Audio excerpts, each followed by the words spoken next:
শিলিগুড়ির রাঙাপানি নির্মলজোত এলাকায় ট্রেন দুর্ঘটনাস্থল পরিদর্শনে এলেন উত্তর পূর্ব সীমান্ত রেলওয়ের কাটিহার ডিভিশনের ডিআরএম সুরেন্দ্র কুমার গুপ্তা।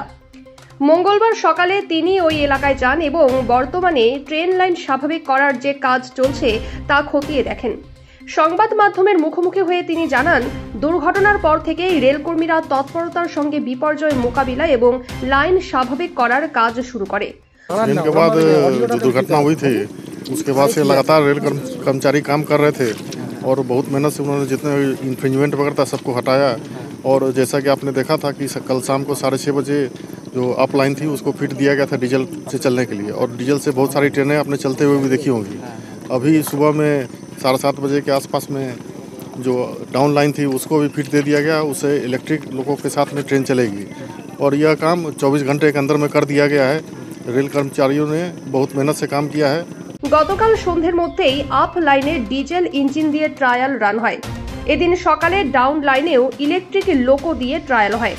কয়েক ঘন্টার মধ্যে দুটি লাইনই স্বাভাবিক হয়ে যাবে বলে জানান তিনি। এরপরেই এদিন ডাউন লাইনে কামাখ্যা গান্ধীধাম এক্সপ্রেস ট্রেনটি সফলভাবে চলাচল করে।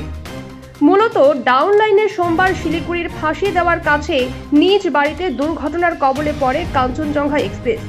মালগাড়ির ধাক্কায় শিয়ালদাগামী কাঞ্চনজঙ্ঘা এক্সপ্রেসের পেছনের 3টি বগি লাইনচ্যুত হওয়ায় কমপক্ষে 10 জনের মৃত্যু হয়েছে, প্রায় 50 জন আহত, তাদের মধ্যে কয়েকজনের চোট গুরুতর। একই লাইনে দুটি ট্রেন কিভাবে চলে এলো তার তদন্তের যেমন দাবি উঠেছে, পাশাপাশি কবচ সিস্টেম ও কাঞ্চনজঙ্ঘা এক্সপ্রেসের মতো ট্রেনগুলিতে LHB কোচের দাবি উঠেছে। এ বিষয়ে ডিআরএম সুরেন্দ্র কুমার গুপ্তা বলেন, এই দুর্ঘটনা নিয়ে তদন্ত শুরু হচ্ছে।